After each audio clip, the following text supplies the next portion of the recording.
Hello, everybody, and welcome to our weekly program. I'm Andrew Dalton, the Executive Director of the Adams County Historical Society in Gettysburg, Pennsylvania. Tonight, we are not actually live. We taped this a little early. We had another commitment this evening, but we're still excited to be bringing you the program, and Tim will be monitoring the questions during the broadcast that you're watching here. So if you have a question, don't hesitate to ask us. Tim Smith, my partner here in crime, is the collections manager of the Adams County Historical Society, also our historian. He's a licensed battlefield guide and the author of 10 books about Gettysburg and Adams County history. Tonight we're talking about a kind of obscure topic, but one that I think you'll find very interesting. It's about a cemetery, or a graveyard rather, in Gettysburg. The headstones from this graveyard have made it to Evergreen Cemetery, a different site, where they all lay flat in a separate section. And so Tim's going to explain what that's all about, why we have this kind of strange situation here in Gettysburg where a lot of the cemeteries are abandoned or sold, and then the graves are moved to a new cemetery. And Tim's going to explain our process of discovering the story of this one burial ground in Gettysburg, how the graves were moved, who these people were, and how you can visit the site today. So let me start the program off. And first, I just want to ask Tim, before we get into this, how you got interested in this cemetery. And maybe you could talk a little bit about our project to, kind of discover this site and discover some of the histories behind each of the people who are buried in this plot at Evergreen. Well, I think for me, the interest in this project started when a local family, the Kendall Harts, came in and donated us a bunch of historical records, and included in that family research was a map of the cemetery in question at the corner of High and Stratton Street, a map that showed the positions of all the tombstones in the graveyard in 1921. And when I saw that, put together with some other material that we had already, discovered, or I knew was in our collection, it made it kind of compelling to put the story of this together. We have created a database of the burials in this section of Evergreen Cemetery, and we've tried to relate where these bodies were in the original cemetery and where the stones are now in Evergreen. So it's kind of interesting in that respect that we have we have this so many resources on these particular graves, and we wanted to get this done. I think at some point we're going to either make our database available on our website, or maybe we'll do an article about it and share it. But either way, it will be shared on our website. And largely responsible for the project are myself and Andrew Dalton, who spent countless hours at the Evergreen Cemetery trying to read the original inscriptions on these stones that are pretty well worn, and a lot of them are indecipherable.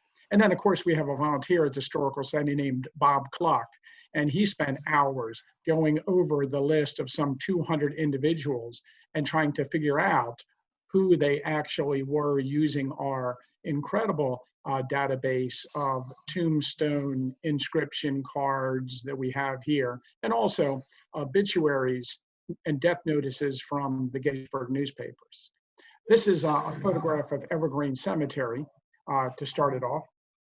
And this Evergreen Cemetery was established in 1854 as the county's first non-denominational cemetery.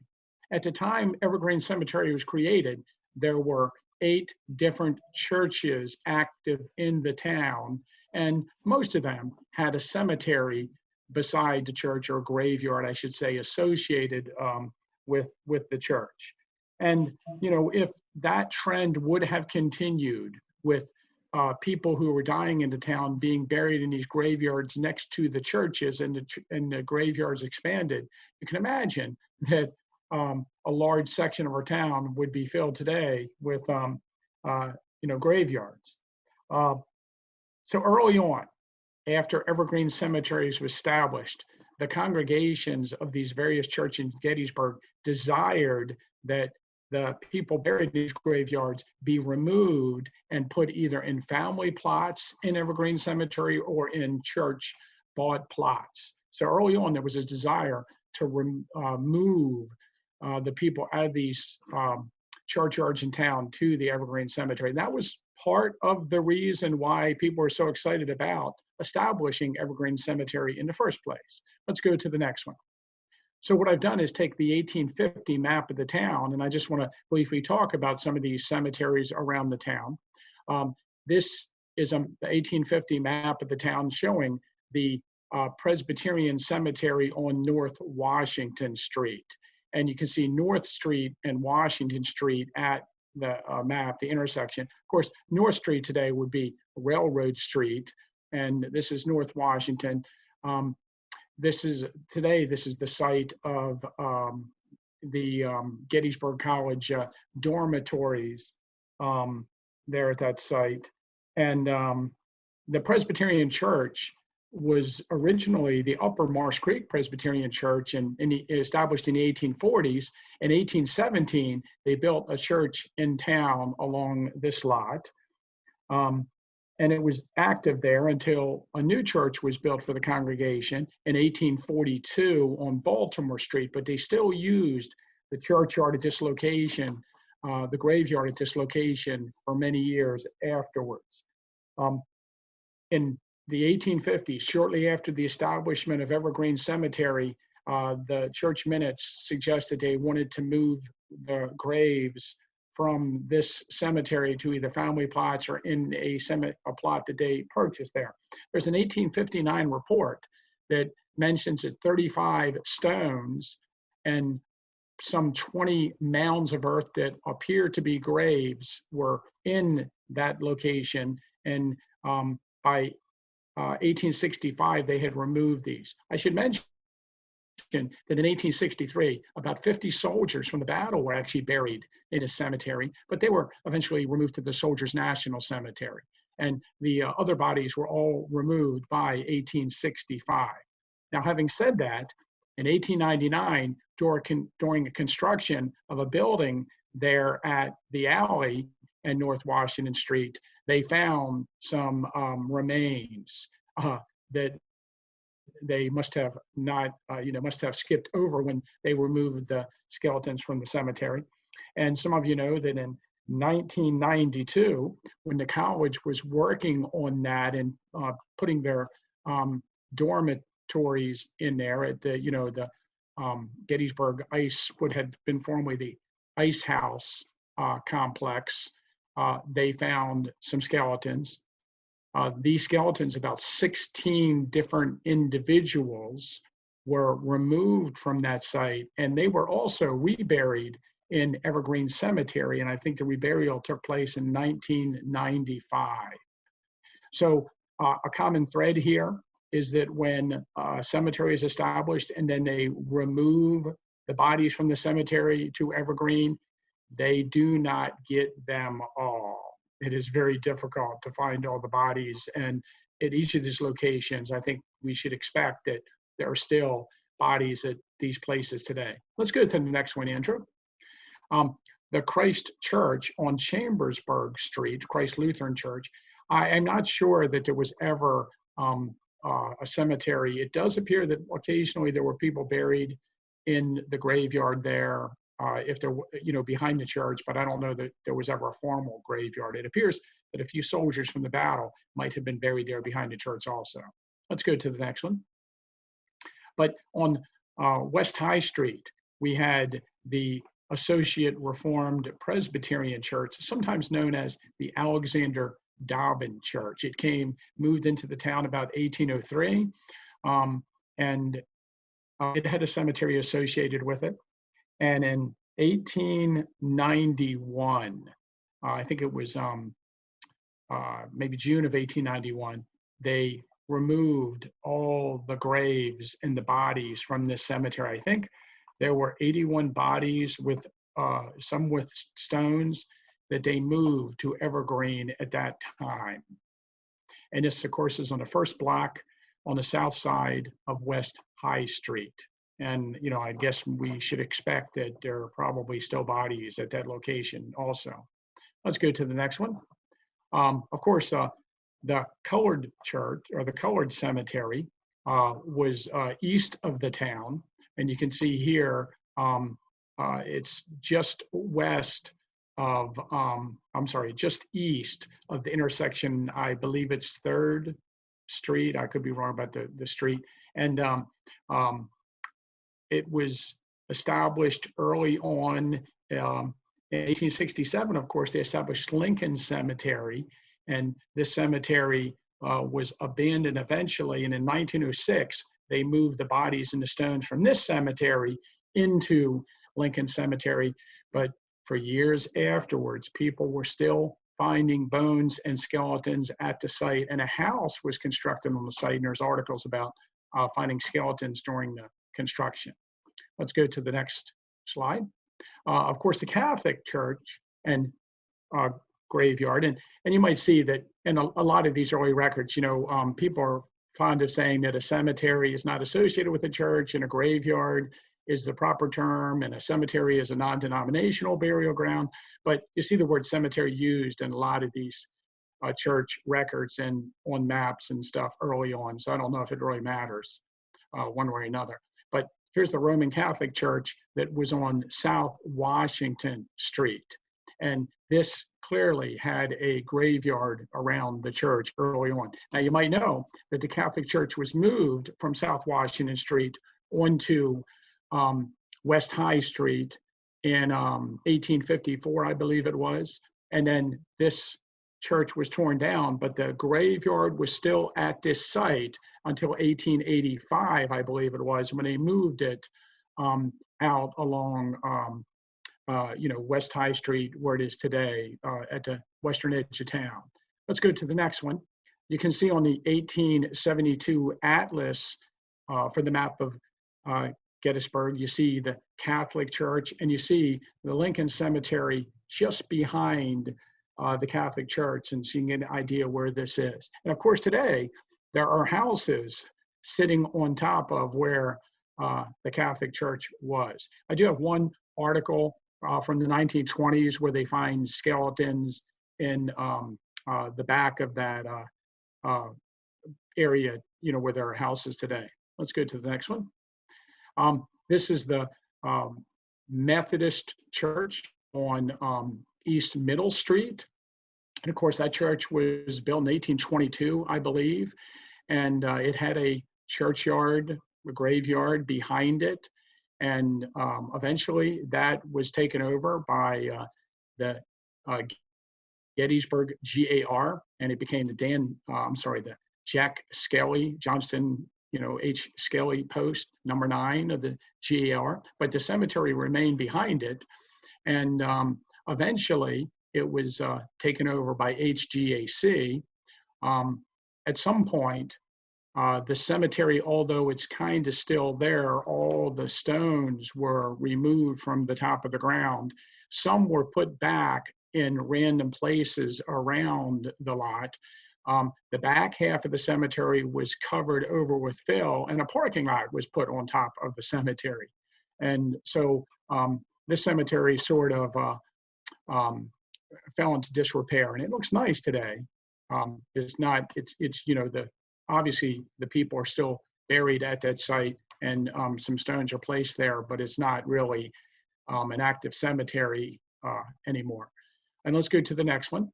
Now, of course, this program is going to focus on the cemeteries of the St. James Lutheran Church and the Trinity Reformed Church that are at the corner of East High Street and Stratton Street. And just to give you a little background on this, let's go to the next slide. Let's see. The first, I should say that the deeds, James Geddes sold 2 lots to the German Calvinist and the Lutheran congregations in September of 1803. And the first burials in the graveyard are said to be from 1803. The first church building at this site was completed in 1814, and it was used by both the Lutheran congregation and the Reformed congregation of the town. So both St. James Lutheran and Trinity Reformed used the congregation. In 1849, the Lutherans built a church of their own on York Street. In 1851, the German Reformed congregation contracted with John Kritzman for the erection of a new church edifice on the site of the old building. That structure was completed in 1852 at a cost of $3,000. The improvements, we actually have a notice in May of 1860 that mentions the German Reformed congregation are enlarging their church edifice. And these improvements were actually made 2 years later in May of 1862. And so in this photograph from the late 1860s, I think this might be like an 1869 photograph, we see it as it appeared at the time of the battle. And in the 1872 atlas, we can see that this church stretches across lots 192 and 193 of James Gettys's original town. Let's go to the next one. Here's a photograph looking along the side of the church. We're actually looking east along East High Street. The other photograph just showed was looking directly towards the original church. The church was definitely used as a hospital during the Battle of Gettysburg. We have accounts where soldiers are, in the church and surgeons are in the church. We have a great account where Confederate sharpshooters in the cupola of the church firing at Union artillerymen on Cemetery Hill. And we even have an account where one of the Union artillery batteries fires a couple rounds at the cupola of the church to scare the Southern sharpshooters out of it. Now let's go to the next one. Here's a great photograph from 1867, one of the C.J. Tyson stereo views, and we are actually along Stratton Street, looking south along Stratton Street, and in the distance you can see the fenced-in graveyard and the Trinity Reformed Church. Let's go to the next slide. Here's a blow-up of it, and you see the white fence with the bushes, and I've tried very hard, but you really can't see any tombstones in this image, but they should be there behind the white fence up near the church to the right. Let's go to the next one. In 1891, the church was greatly and extensively remodeled and rebuilt at a cost of $12,000. So you can look at the pictures. I don't know if anything from the original church remained inside or if they just tore it down and rebuilt it, but you can see that it was greatly improved. Now let's talk about the cemeteries. Let's go to the next one. So here's an image. This is from, again, the 1850 map of the town. And I turned it around a little bit. So the top of the map is actually east. So north is on the left side of the map. And you can see it's listed as St. James Church and Cemetery. And again, up until 1849, this was a Union church between, St. James and Lutheran and the Trinity Reformed. Now, a lot of times you see that they list the graveyard around the church as St. James Church, and they list on the south side of High Street the Reformed cemeteries being there. But in point of fact, early on, the graveyard around the church was used by both congregations, and it started to be used exclusively by the Reformed congregation and then eventually the St. James congregation. The cemetery, so what happened was lots 209 and 210 of James Gettys's town, which are on the south side, or in this case, the right side of East High Street, were purchased in 1833. And once they purchased them, then they, for a while, put the Reformed congregation on the south side of the street and the Lutherans around the churchyard. One half of the cemetery on the south side was organized in rows according to size, such as full-grown men, half-grown men, and infants, without regard to family distinction, which seems kind of strange to me. While the other half of the cemetery was retained for family plots. So it was in two parts. Now, in 1880, the lot 209, or what in this case would be, the western half of the cemetery that was on the south side of High Street, I'm trying to make this not too difficult to understand, was abandoned. And the graves were moved, and the lot was sold to the prison so that the prison property could be expanded. And I want to read an article about this because we have a short article about it. This is 1880, and we're talking about a massive removal of people from this particular part of the cemetery. And how many people altogether were buried in this location we're talking about? I'm sure it could be as many as 500. At its height. In April of 1880, this article appeared in a newspaper. It took 5.5 days, they said, to dig the grounds up. The whole ground was dug over, and every precaution taken against missing anyone.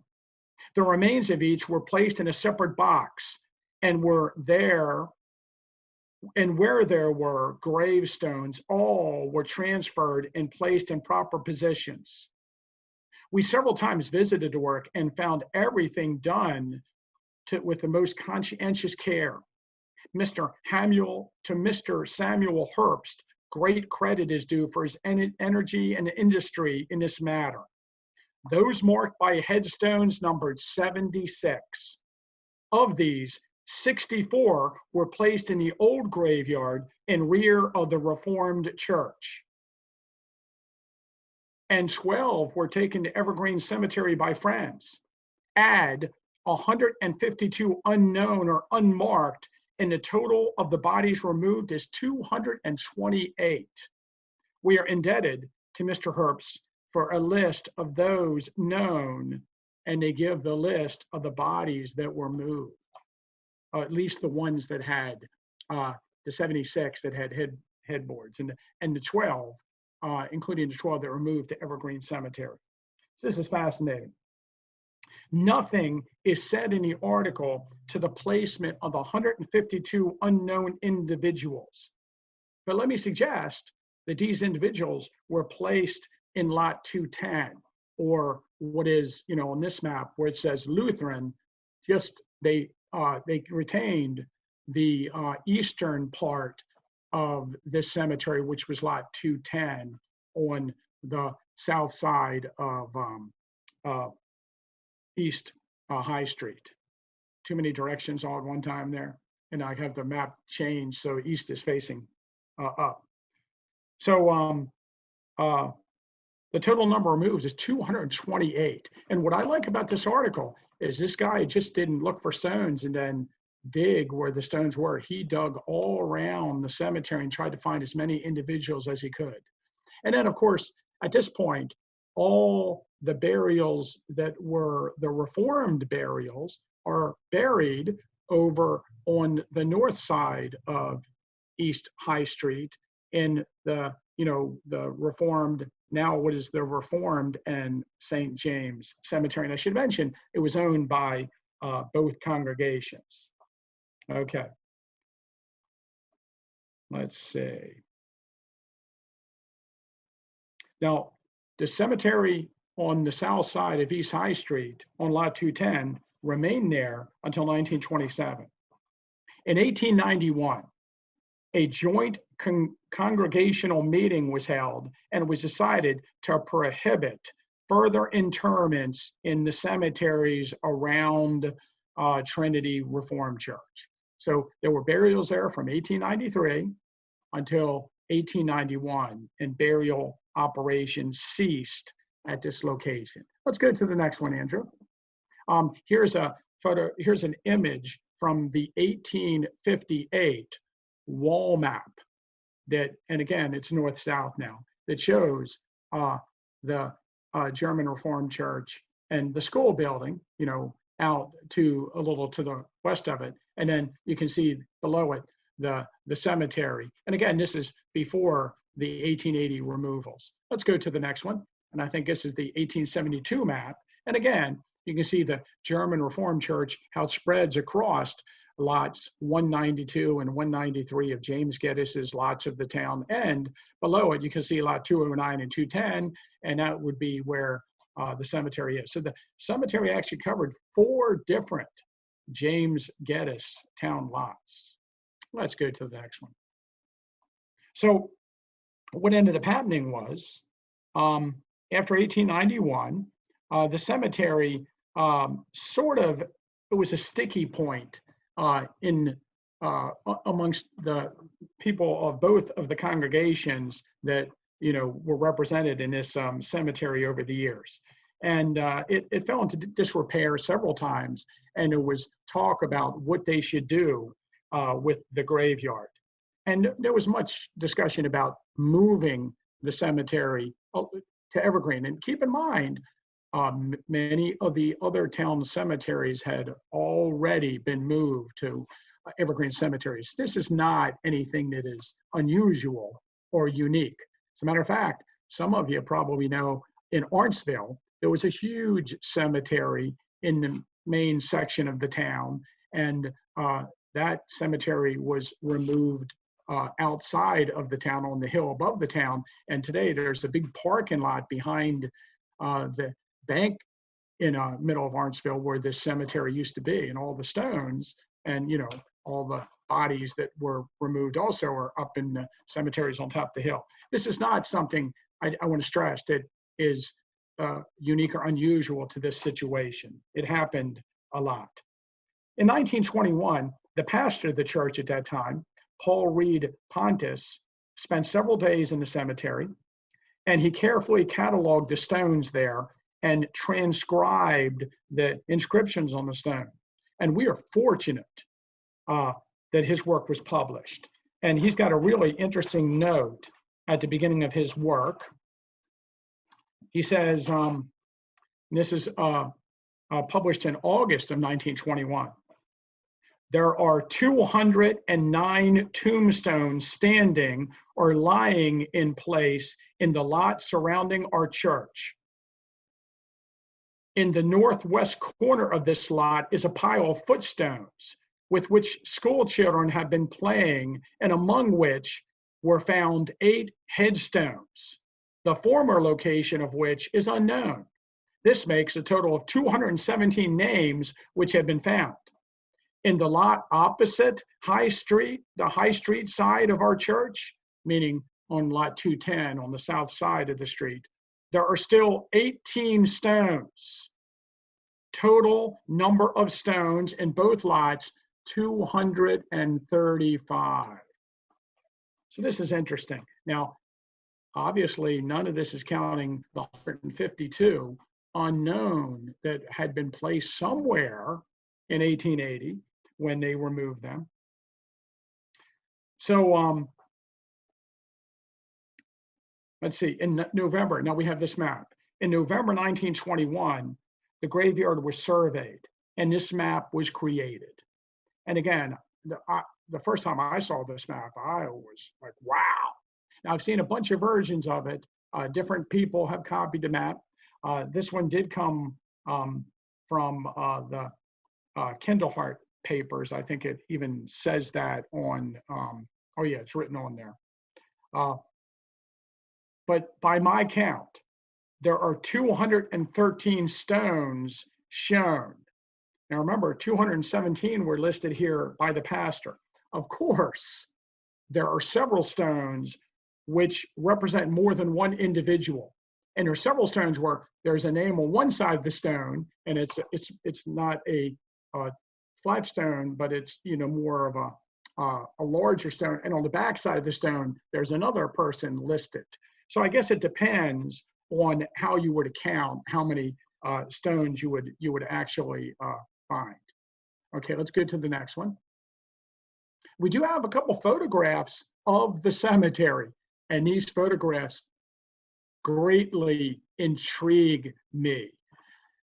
One of the reasons, of course, I'm sure everybody knows I'm going to say this, is that Jenny Wade was buried in this cemetery for a while. And it was only a short time, but I imagine she's buried in her family plot. And I can look on that map and I can kind of see where her family plot was. And sure enough, she would have been buried in the foreground of this photograph somewhere for a short time in the cemetery. Here, we are on the alley, and we are looking south towards the church edifice from, across the length of, would that be lot 193 in our town. And you can see the 1891 church. So obviously this photograph is after 1891. It's probably around 1900. Now, what's interesting is, and I don't think Andrew knew that I did this, but let's go to the next slide, and I focus in on the plot that I believe to the left of this photograph would be where the Wade family and the Philby families were buried. Let's go to the next one. I think I even blew it up a little bit. You might see a flat stone, and it has a design on the stone. You can see the top of the stone. Let's go to the next one. And in Evergreen Cemetery, I was able to find that flat stone with the design on the top. Oh, and I should say under magnification, I could read Margaret on the stone. And it is Margaret Philby, Jenny Wade's aunt. So, it's interesting to take a photograph, see the stones, and then be able to find them. And of course, it fits perfectly with the map that was made of the cemetery. And, we can go to that site today and stand at that location. Let's go to the next, where they were originally buried. Here is just an extraordinary photograph. Again, around the turn of the century. I don't know when the photograph was recorded, but it's just a fascinating photograph of part of the graveyard. This one's interesting because if we look to the left of the church on the other side of Stratton Street, under heavy magnification, I can see a stone. Let's go to the next slide. It's just to the left of the church in the little woods there, but between the two trees, but there are some stones. You can kind of see one nicely there right above the sidewalk on the other side. So again, the cemetery on that the south side of East High Street was active until they removed the stones there in 1927 also. Let's go to the next one. So in this photograph, we can see a number of stones. And this is an extreme detail from a blow up I made at like 1200 DPI of that original photograph that we happen to have a really nice copy of. Let's go to the next one. And specifically, you can see 3 graves there. And by looking at the map of the cemetery, I know what we should be looking at. So then I can take that, image, and I can go to Evergreen Cemetery and I can find those graves. So let's go to the next one. And it's Christian and Barbara Culp, who are amongst the children of Christoffel Culp that, moved into the town shortly after it was established. And Christian Culp was an American Revolutionary War soldier, I believe. There's no marker for his service on his grave, but you can see the design on the stones, and you can clearly see that it's those stones. And I don't have to guess that I'm right, because then I can just pick up the map that was made in 1921 and see that that's exactly where these stones are. So let's go to the next one. And again, you see the design on them, and you see what to read. Off to the right is not a stone, but a large column. And it's interesting on the map, it says, I think her name is Anna Barbara Culp. There is no Anna Barbara Culp in the plot in Evergreen Cemetery. And this kind of puzzled me for a little while until I noticed this. Let's go to the next one. This is that stone. It is turned over on its side and it is buried. And it shows the grave of Matthias Culp. But he doesn't appear on that cemetery map because his name's on the opposite side of the stone. And I have a feeling if we were to dig down, we would find out that this is not just a flat stone, but that this thing has got some depth to it. And if we were to pull it out of the ground and turn it over, undoubtedly on the other side would be his wife's name that is actually listed on the 1921 map. And so that's kind of interesting. So these stones, we'll talk about them in a moment, are all laid flat instead of standing as they once were in the Trinity and St. James Cemetery. So here's kind of the view today of that image around the turn of the century that I just showed you. And you can see that there are additions placed onto the church. So basically in 1926, it was determined by the Congregation of Trinity that the older graveyard opposite the church on the south side would be taken care of and fenced in, and it would be well cared for. But that plan must have changed because in 1927, they decided to move all the bodies from both cemeteries to the Evergreen Cemetery. In September 1927, Judge Donald McPherson granted a petition by the two congregations for the removal of the bodies to a special plot in Evergreen Cemetery. It was announced that Trinity intended to build a parsonage on the site after the bodies were removed. The petition stated that 235 bodies from both sides of High Street were to be removed. And that number is based upon the 1921 list made by the pastor. The tombstones will be erected in a new plot in a concrete base, according to specifications of the contract. I have no idea what they're talking about because they're not in a concrete base today. According to a later account, all the graves marked by stones were opened and bodies were removed together with the stones to Evergreen Cemetery. What about the places where people are buried that were not marked by stones? Obviously, they did not move the 152 unknown that we talked about before that are probably on the south side of the street, or any of the people that had been buried in the St. James or Trinity lot that we're looking at before they built that house. They moved the ones that had stones. Today, in Evergreen Cemetery, these stones are placed flat upon the ground in 8 rows with 25 or 30 stones in each row. Let's go to the next one. Oh, I should mention, one last thing I was going to mention about that last view is that in 1928, Trinity built the parsonage on the lot of the cemetery after the bodies were removed. And let's go, I think I just have a modern of this so you can kind of see where we are in this view here. So this is along the alley today and what that part of the cemetery looks like. Let's go to the next one.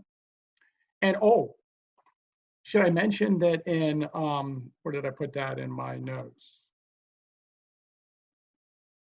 Did I put that in my notes somewhere here? I thought I did. So in 1949, they were building an educational hall on the back of the church on what would be the west side of the church, and they found bodies. And then in 1989, they built an addition here to the northern side of the church, and they found bodies. And I find the article interesting. In 1989, when they found bodies, people who were involved in it at that time said they don't know where the skeletons came from. They must have been soldiers that had been buried there after the battle that were buried, and no one knew they were buried at that location. Come on, they're digging in a cemetery. They're going to find bodies. Let's go to the next one.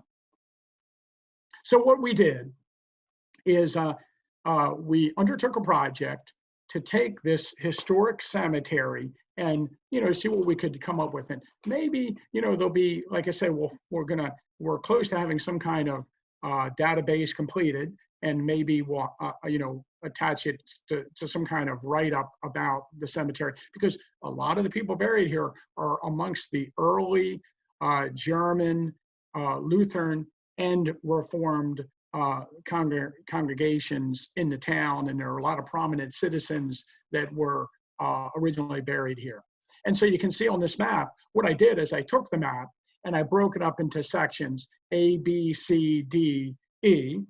And let's see, I came up with, let's see, I thought I had written it down here, how many I came up with.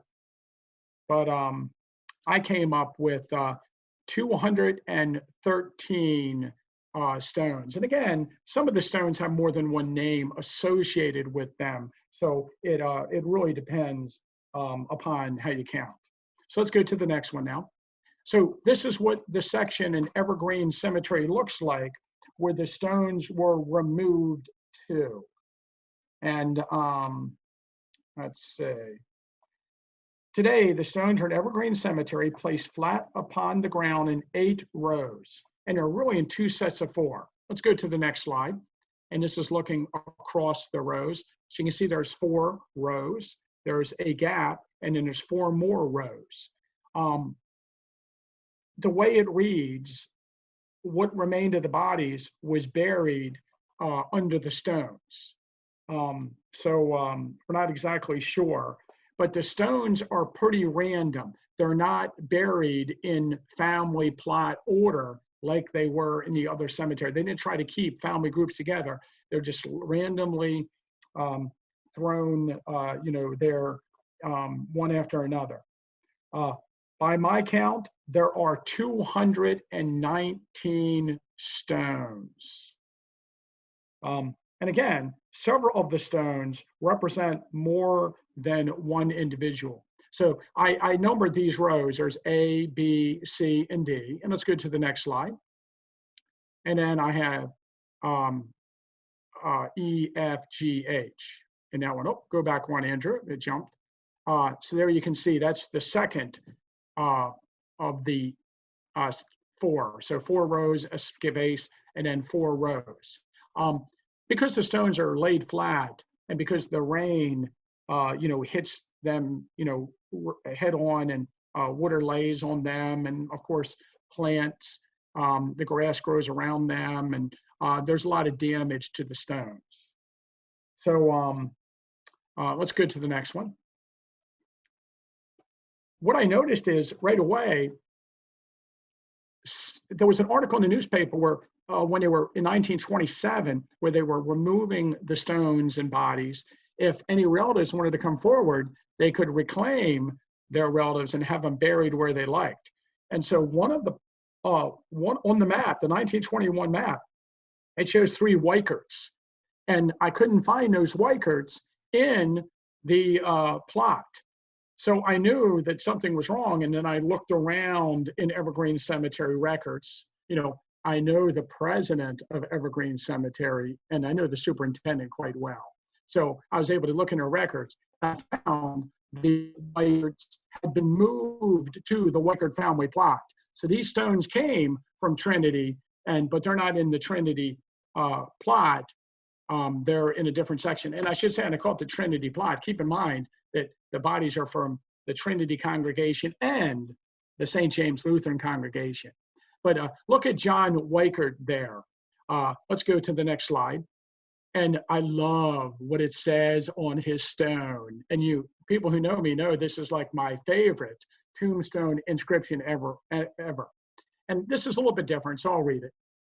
Stop, passenger, as you pass by. As you are now, so once was I. As I am now, so shalt thou be. Prepare for death and follow me. Something to think about. Let's go to the next slide. Now, again, here's a stone in the cemetery, and it's for a child named Garlack, Mary Jane. But on the left, clearly, there's another Garlack child, and I couldn't find that stone in the section. Well, undoubtedly, that name is on the back side of that stone, that this is a square stone that's set in the cemetery. It's not a one-sided stone. And you wonder how many of the stones that are flat have something etched or written on the back. You know, sometimes the tombstone maker would put his name on the back. So it'll be interesting. Don't worry. I don't think we intend on pulling up all the stones and looking on the back to see what's on there. But that's another example of why the count doesn't match. And then here's something else interesting. Let's go to the next one. I found gaps. So fortunately for us, in 1937, the WPA had a project, and they tried to transcribe all the tombstone records in the county. And they went to this section of Evergreen Cemetery, and we have cards that are just for this section. So I know what stones were there in 1937. And clearly, there's some stones that used to be here in this plot that are no longer there in this plot. And there's an example. Let's go to the next one. I think I put a couple more in maybe. There's an example. You see there's a stone missing from the center of where there are obviously stones. And let's go to the next one. So what happened was I examined the 1937 cards and examined who I had found and who I didn't find. And this one name really stuck out to me, Benner. There were 3 Benner graves missing. And then just something hit me, because, you know, I'm in the cemetery quite frequently, that at the Benner family plot, you know, far away from the St. James and Trinity section, there's a Benner family stone, and there's random stones just leaning against the main stone. And I had thought, I guess, that they were placed up there and they had got knocked over, and someone carefully placed them along that monument. But no, these stones were clearly in the ground in the Trinity and Reformed lot, and someone, perhaps a family member, dug them up and moved them up to the Benner family plot and then rested them just against the Benner stone. And they still are there today, just leaning against the Benner stone. Let's see one of them. So there you can see Christian Benner, who died in 1817.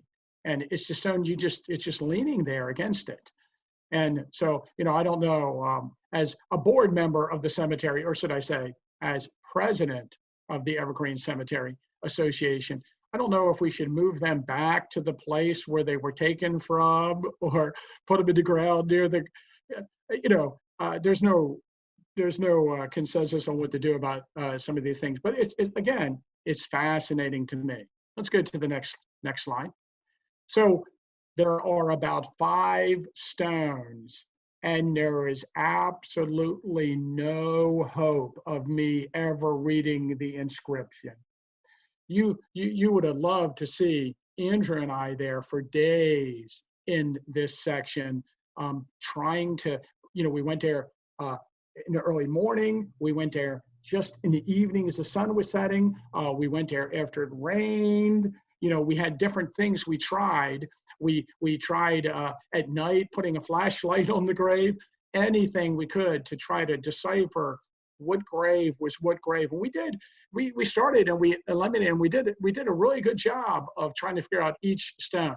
But there are about 5 of them, and we'll never be able to figure it out. And that's clearly one of them. Let's go to another one that just got hammered, and there's nothing on there to help us.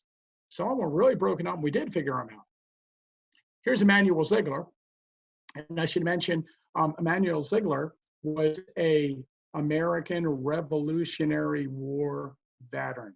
And he's probably one of the more famous people that was buried originally at the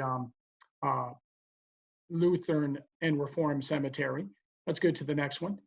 Before the bodies were removed from the other cemetery in 1927, he had already been given a Revolutionary War veterans plaque. So, and there's an article in the paper that several times they had services at his grave to honor him as a Revolutionary War patriot. So he still does have that honor in the cemetery. But he's the only veteran that's recognized in the Trinity and the St. James plot we're talking about of the, 219 stones. And I guarantee a bunch of them, I say a bunch, 5 or 10 of them are War of 1812 veterans, I'm sure.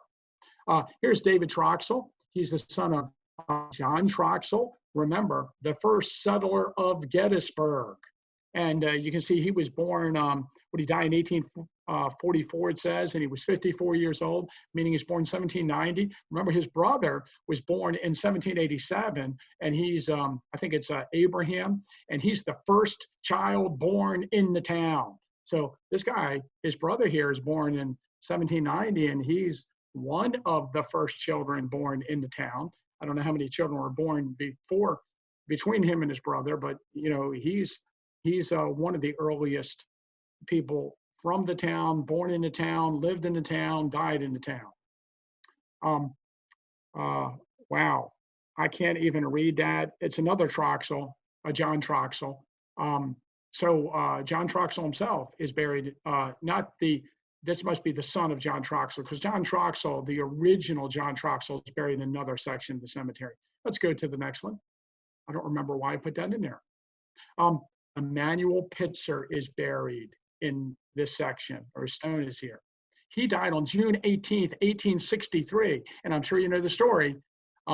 His children were kind of squabbling over his estate. It was right before the battle. He had a bunch of gold coins and silver and currency in his house, and they hid it under a stone in the bake oven. The Confederates occupied the property. They found the money, they took it, and the family lost the inheritance of Emmanuel Pitzer, and it was a big to-do. And there's some newspaper articles written about this from the time of the battle and up until the early 1900s. But fascinating story. And of course, he's buried in this plot. Let's go to the next one. And then, of course, I also wanted to mention that, for those people who are aficionados of Mary Virginia Wade, Jenny Wade had a sister, Martha, who died in, I think it's September of 1849, and she died young, and she's also buried in this plot. I don't want to get into too much detail of the different people that are buried in this section, but it is well worth your time to go out to Evergreen Cemetery and take a gander at the 219 some stones that are laying flat. Most people pass them by. Most people don't even notice them there or know that this plot exists. If you go on the lower end of the cemetery and you drive back the first road on your right, you make a right, and the plot is right there. Some of the earliest settlers of our town are buried in this plot, and it does have a lot of history. Now, the cemetery is planning here, probably late this year, early next year, to put a marker in front of this section explaining to the general public what it is and how it came to be. And we would love to have a little stone at the edge of each of the rows with the names of the people who were in that row. And of the 219, stones, we definitely have over 200 identified and have information about them. Again, some of them are unreadable. Some of them will never be able to read. And some of them are, the details are confusing. I guess at the 219, I bet you we have 210. So we don't have many that we don't know. And maybe Andrew can just mention if he has a favorite experience that we had while we were trying to do this. Oh, you're on mute. There you go. Well, muted. Sorry. Yeah. Yeah. It was a lot of fun to try to do some detective work and figure out who all these individuals were, what their stories were, and compare with the records here we have at the Historical Society.